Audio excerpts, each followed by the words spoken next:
following program is from NET.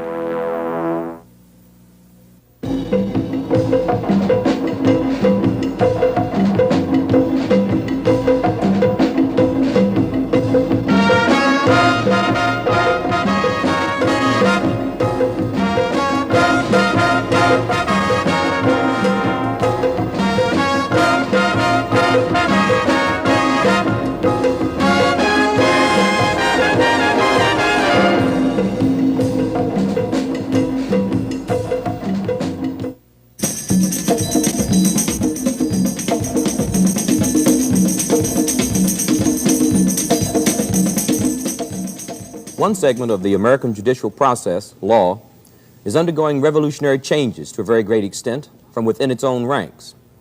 Probably the most radical demands are coming from the young black lawyers who, to a very great extent, reflect their generation's attitude of commitment to the struggle of black people. In view of the overwhelming interest in law as applied to blacks and the new emerging role of the black lawyer, we have invited three brothers to express that new awareness. With me in the studio are Haywood Burns, director of the National Conference of Black Lawyers, who's been involved with the Angela Davis and Soledad brothers cases in California. Bill Clifton, a third-year student of law at the University of California in Los Angeles, and a board member of the National Black American Law Students Association. Kenneth Cockrel, member of a law firm in Detroit. Mr. Cockrel is also a member of the Black Workers Congress. Brother Burns? Tony, of all the lawyers in the United States, only about 1% are black, some 3,500 black lawyers. And the most significant thing I think that we recognize as young black lawyers looking around at our profession today is that there are almost that many black law students. So in a very short time, the majority of black lawyers in this country are going to be very young people, people under 30. And I think that this is a very healthy development, something that we're looking forward to, because there is a new spirit in the black bar. Well, I really don't think that we'd be justified in saying that there is no tradition of radicalism in the black bar in this country, because there's always been black lawyers who are willing to courageously stand up and do what they could to serve the community through their legal skills. It's just that the American system of justice and the American system, period, has been such that it's been very difficult in the past for black lawyers to make the kind of contribution that they would like to be able to make. In fact, at one time, blacks couldn't even practice law in this country. Brother Clifton? Well, I basically agree with what Haywood has said. We do have a new crop of black lawyers coming out of school, including myself, students in third, second, and first years, who evidence a new kind of desire to make this legal system move, to make this system responsive to black lawyers. We feel that as black law students, we have a responsibility not only to perpetuation of our own ranks, but to the people that we intend to serve. We feel that this system, while not being a friendly one to black people, certainly is not incapable of being moved. We intend to bring forth the strength and the power of new blood into a system to force the system to open itself up to black people.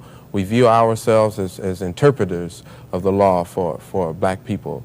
We see ourselves as being in the forefront, that people are depending upon us to bring to them new developments in the law, and we intend to use with all strength and vigor that we can muster to use this attempt, as long as allowed to exist in this legal system, to bring that force to bear on the very factors that continue to oppress us. Brother Cockrel? Yeah, I'd just like to say that my view of the overall system and the overall condition under which we live is one which leads me to the following conclusions.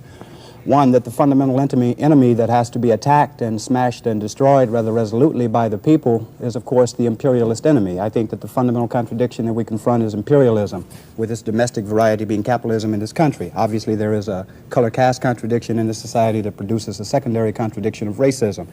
My definition of my responsibility as an individual who is a part of a people's struggle is to defeat imperialism and to smash the supporting systems of racism and capitalism.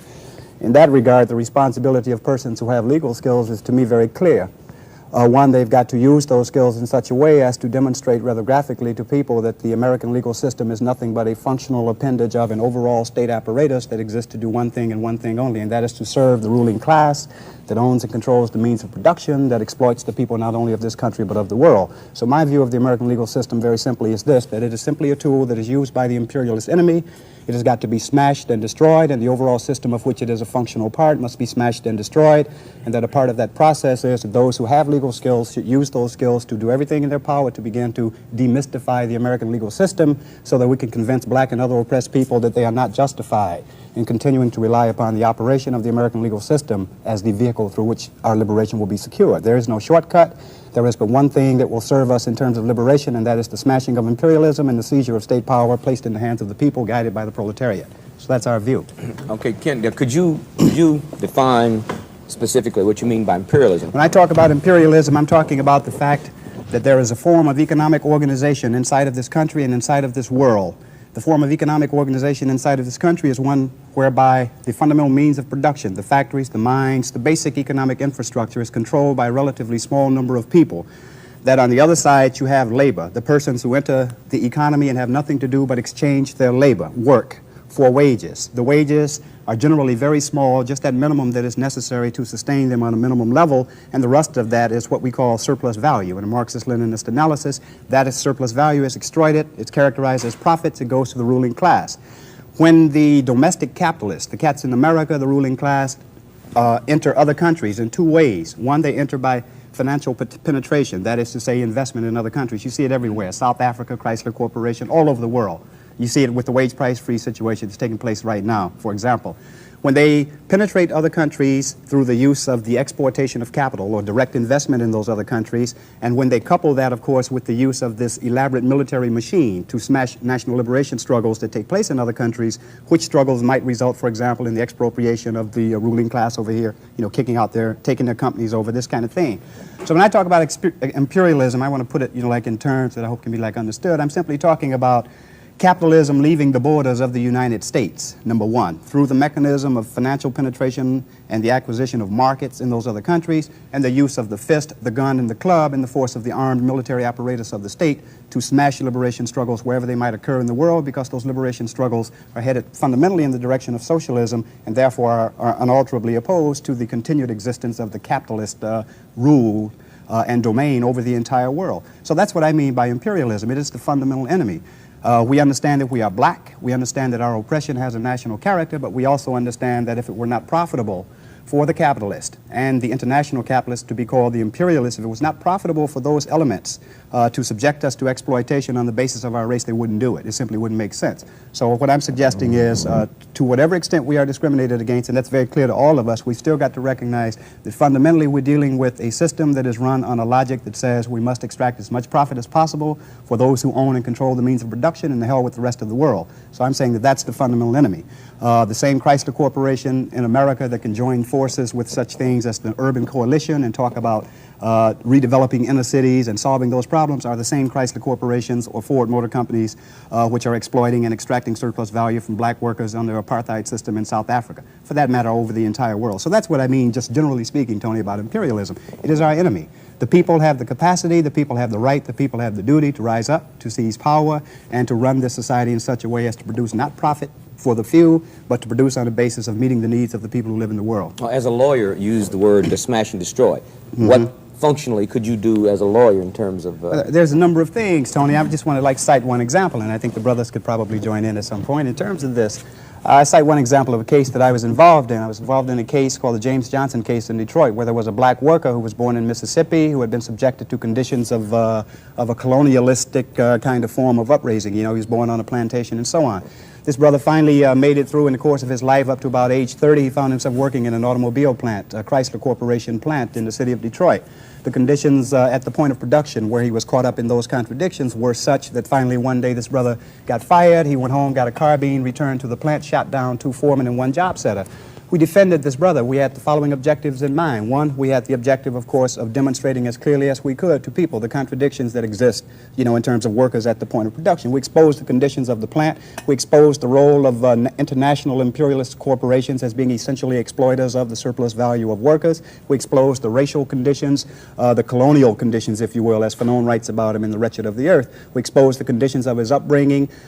We demonstrated to the people that, in fact, this man was not responsible for those homicides, that, in fact, the Chrysler Corporation and the existence of a racist imperialist system which has denied him systematically every possible opportunity for productive participation in life were, in fact, the true culprits in this case. We were able to convince the jury through a number of mechanisms that this was, in fact, the case, and this man who shot down these 3 people was acquitted.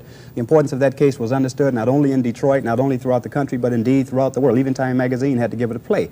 But my point is that that was a classic instance in which you go into court. You don't go into court on the defensive. You don't go into court saying that, like they style a criminal prosecution, the people of the state of New York or the people of the city of Michigan. We indicate to the jury the people ain't got nothing to do with no crap like this, that it ain't the people, that it's the state apparatus, the prosecutors, and the judges who are nothing but flunkies for the imperialist ruling class, you know?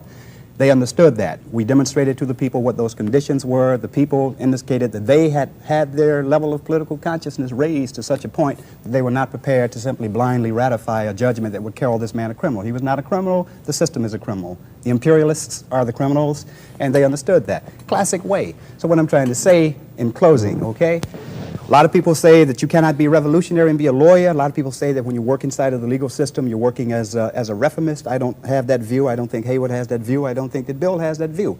You go into the court and you try to do 2 things, particularly where there are people who are involved in struggle or where there are people whose concrete situation is one which can be used to educate. You go in to demystify the system. You go in to expose the contradictions of the legal system. You go in to exploit every possible option that still exists in this kind of like pre-revolutionary period.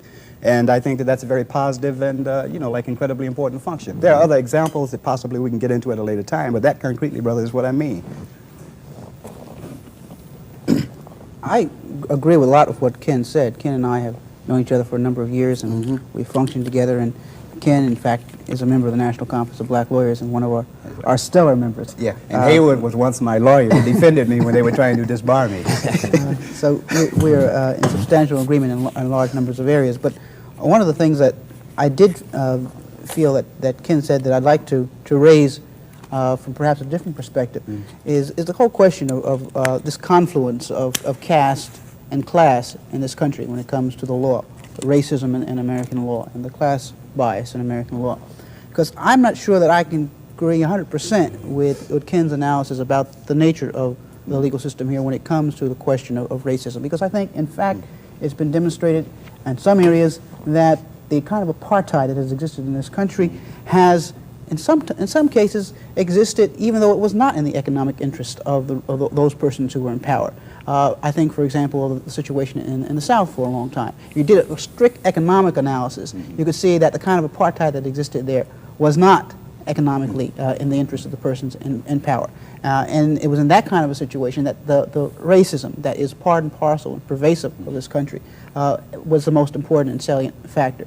And I think that's the kind of thing that I have to focus on when I come to the legal system today. I don't rule out the kind of class bias that Ken is talking about, but it seems to me that black people know something the Kerner Commission said just a few years ago, something that we've known all along, and that is that racism pervades this country. And the mistake that many people make is that they think that the law somehow stands outside of that, and there's no way in the world that we can say that. Rather than transcending the racism in this society, the law reflects it. And I do agree with Ken, however, that we're not going to get the kind of change in the legal system that we need until we get the kind of change in the social system. Because we're living in a society that has misallocated its resources, whose priorities are inverted, whose values are warped, and the legal system just reflects that. And as black lawyers and as black people, we just have to address that situation and use our skills to the extent that there is elasticity still left within the legal system. Well, specifically, how does law reflect? I think in a number of ways. The most overt way that it reflects this kind of racism that I'm talking about is in the attitudes of the persons who run the system. We're in a system where constantly we come into contact with judges, with district attorneys, with clerks, with bailiffs who are racist. And it's clear from what they say and what they do. It's clear from perhaps their failure to use a courtesy title when talking to a black person, or perhaps the difficulty you have in forming a corporation if the corporation happens to have black in the title. Those kinds of things are most overt and easy to put your finger on because it's old-fashioned racism. But perhaps more subtle and perhaps more germane to our discussion this evening is a whole question of institutional racism, where no longer do you have, as you once had, laws which say blacks can't do this or blacks can't do that, or blacks get a different penalty for a crime than whites get. No longer do you have that explicitly articulated. You don't have judges making decisions as you once did, using race as a basis for the outcome. But operationally and institutionally, the law operates in that fashion to the disadvantage of the poor and the non-white. When you look at the functioning of the money bail system, for example, and you see two people come into the courtroom, otherwise similarly situated, same kind of employment record, same kind of length of time in the community, roots in the community, except one of those persons has money and the other person doesn't. And the result of that is the moneyed individual walks after the arraignment, and the other person goes behind bars and stays there for weeks, months, and sometimes in this system years before ever coming to trial. Yet they're equally presumed innocent. Institutionally, that's operating to the disadvantage of the poor and the non-white. You look at the procedural rules and substantive doctrines of the law, and you can see in the consumer law the creditor bias. It's just built in from the doctrine. If the doctrine were applied even-handedly, you'd still have a discriminatory impact because the law, the way it's set up, works to the advantage of the landlord and landlord-tenant law. And you look at the administrative procedure, you see the kind of protections that we guarantee for persons whose interests are the interests of poor people, the people who are on public assistance or people in public housing. The kind of protections we guarantee them in a due process setting are very, very much less than what you see in another administrative setting, perhaps with the ICC or the FCC when commercial or property interests are involved. So I think that every juncture we can see institutionally, endemic in the law, part of the law, this built-in inequality, this structural inequality.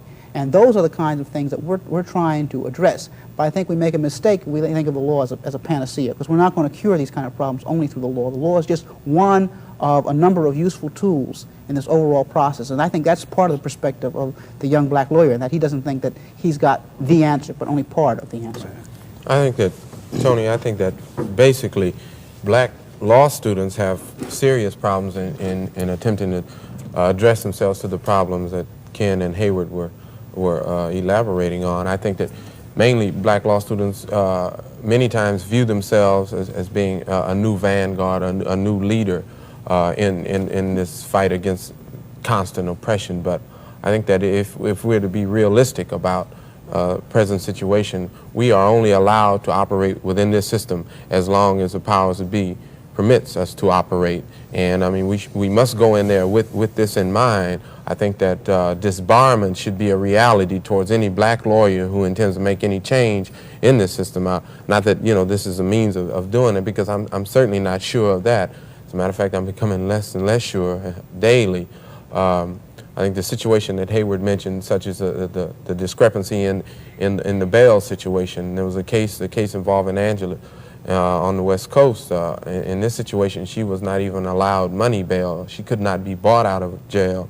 A case involving a white girl in Washington, D.C., who was charged with being an accessory to a police murder. She was allowed out on bail on her own recognizance with the condition that she be in after 10 o'clock. And, you know, situations like this that require a great deal of reflection on what's going on. And I think that as black law students, we have a responsibility not to become so entrenched and engrossed in a landlord-tenant creditor's rights and those kinds of classes where we lose contact with the reality of the situation. That is that we have a tremendous job in front of us, and we must become as creative and as innovative as Brother Ken has been in defending our people. What are some creative and innovative things that you think would be operational? Well, certainly the first thing that I think of is that black law students should not wait to be certified by the American Bar Association, that we should be certified by the National Bar Association. What's the difference? The difference is that the National Bar Association is a black organization of legal minds, and the ABA is predominantly white, and it is, for the most part, exercises control over bar examinations and selection of judges and what have you around the country. So I think that our whole system of values has to change, that we feel that, at least I feel personally, that the NBA can certify me, can administer a bar examination to me, and armed with that, I will walk into court and appear in court and represent my people. I don't need the ABA to tell me whether I'm qualified to practice law or not. That's just another vestige of racism that's entrenched in the whole institutionalized pattern of racism that pervades the society, and it creeps out and grabs you at every segment along the way. So these are things that we have to seize the opportunity. We have to take the initiative, and we have to move ahead. No one's going to do these things for us, and as long as we have certain vehicles and certain mechanisms available to us, then we must move ahead to do them ourselves. We can't wait on people to bring us things. They're not going to come that way. I'd like to throw something in on this, okay? I mean, like, I have, like a kind of a different view. I mean, it was interesting. Like, Haywood, in one sense, disagreed with me, but then each of his factual examples indicated really the class character and the economic content of the oppression that people are experiencing. You know, for example, he cited landlord-tenant, which is as fundamentally classic an instance of economic oppression. But I just want to be like very clear on the fact that it's crystal clear that we are black. It's crystal clear that this is a racist country. I mean, that is axiomatic. The point that I'm trying to make very simply is this, that we've got to proceed beyond an analysis. Our analysis has to go a little bit farther than the mere expression, of course, of black is beautiful. Not that I'm saying that that's your position. I mean, black is beautiful, I'm beautiful, you're beautiful, we all beautiful. We look in the mirror, we see we're beautiful, we're still oppressed. We've got to have an analysis that understands the operating dynamics in this system. And my position would be that the fundamental contradiction that is operating in this society or in the world is the contradiction that arises from how a society organizes itself for production. That's simply a fact. And you cited that in each of your factual instances. You talked about black and non-white. You know what I mean? Whether you talk about jail, whether you talk about some other instances, we know that the racist thing exists, just as Haywood was laying it out. I mean, you could take a situation like where, for example, when the dope thing wasn't too big among like whites, then it was a hard beef, 10-year felony and all the rest. When the little daughters of the board chairman and so forth began to get high and get busted, you suddenly found a lot of discussion about making possession, say, of marijuana, misdemeanor, 90-day crack, and so forth. We clearly see those manifestations of both class and race, and we don't disagree. I mean, I just want to be very clear to whoever's listening that there is some fundamental... Well, feel free if you want to disagree. There's fundamental agreement here. We can disagree about certain things, but our fundamental analysis is the same. Let me ask you this. Listening to you, the concept now political prisoners, which is a rather contemporary term, is one that frequently used. What, in anybody's estimation, is a political prisoner? Go ahead, well, I think in the most narrow sense, Tony, it's someone who is being prosecuted because of or in connection with his or her political views or political activity. But I think that it would be really much too simple if we left it at that. I think that when you talk about the legal structure, as we have in this program, you have to look at the way in which the entire social system is set up in such a way so that when a person is caught up in the legal system, quite often it's a function of his race and of his class, the confluence, the flowing together of the racial prejudice in this country and the class prejudice in this country. And so that in a larger sense, I think that almost any time a poor person or a non-white person gets caught up in the legal system, there is a definite argument for saying that that person is a political prisoner. The clearest example of a political prisoner, I think, is somebody like Angela Davis, who was a thorn in the side of the state authorities in California, someone whose real crime was being a radical black woman in a male chauvinist racist society. Let me expand on that question of political prisoners. It seems at this point that it's about ready to go out of vogue through overuse, and I am in agreement with what Ken said about black people in jail. Angela certainly is a classical example of a political prisoner, but all black people in jail are political prisoners. The situation that we're caught up in is a conscious political decision made by this government, made by this system, and it depends upon ordering of classes. The classes must all be ordered in order for the system to continue to function. So therefore, when any element is interjected that disturbs this ordering, it becomes a political act. It becomes an act against the state. So therefore, even black folks jacking up other black folks are political prisoners. That's right. In that they disturb the order of things. And they become political prisoners. And we should be very clear, James Earl Ray cannot be a political prisoner. He cannot be one because he's maintaining the status quo. He's trying to stop this disordering. So we must be very clear when we talk about political prisoners, for fear that the term will die out of overuse, and that they will take the fire out of the term. It's a very explosive term to label one as a political prisoner, and one means that this country has been able to remove that element is through co-optation. And co-opt political prisoners. Next thing you know, Mickey Mouse will be a political prisoner because it will be advantageous to them to put political prisoners on the same level as Fantasyland. So we have to be very careful when we throw around a term such as political prisoners, that we are aware of what it actually means and the impact that it has on other decisions. In regards to the timetable, is the system going to change fast enough? Well, I don't know if the system is going to change fast enough, but I mean, I know this. I know that the level of consciousness of oppressed people all over the world and in this country and among black people is raising. I know that history is on our side. I know that it is historically necessary for us to smash imperialism and win. I'm confident that we will win, and if it takes 1,000 years or if it takes 10 years or if it takes a day, the longest journey begins with a single step. We're absolutely confident that we are in fact going to win. We're absolutely aware of the fact that the capitalist system, the imperialist system, the racist system is decaying everywhere you look, and the indexes of that are legion throughout, like this country and throughout the world. So it's not a question of like when will we be able to plant the flag and say that we've seized state power in the name of the people. The task is to be engaged relentlessly in struggle and to expend as much effort and as time as one can, on behalf of that. I mean, we're confident we're going to win. We know we cannot lose, and it doesn't make any difference when it comes. The beautiful thing about life nowadays is to be engaged in the struggle to bring that about. Do you feel that with your level of consciousness and your attitude about being a lawyer that you will, 1, finish law school, 2, be admitted to a bar? I'm certain I'm going to finish law school, or somebody's going to have a lot of answers for me. The second question as to whether I will be a lawyer, I don't even know what a lawyer is. I intend to advocate for my people if it means being on a soapbox. The third part is whether I will be admitted to a bar is, of course, a very serious kind of question, because the bar exam, just like every other area of institutional racism, is not without control, is not beyond control, and they may control those who are admitted and those who are not. So that there will be another series of answers that I'll have to have for not being admitted to the bar. If not admitted to the bar, I don't know what I might do. I might just start appearing in court and start representing people, and then call on Ken to defend me. You see, because I'm really not concerned with that question as much as what I feel that I'm equipped to do. I don't even need to practice law for that matter. I'll hold church group meetings, and we'll practice street corner law. I'm not even concerned with that. Thank you very much. This discussion with the young black lawyers undoubtedly has unveiled some very new philosophies, new attitudes.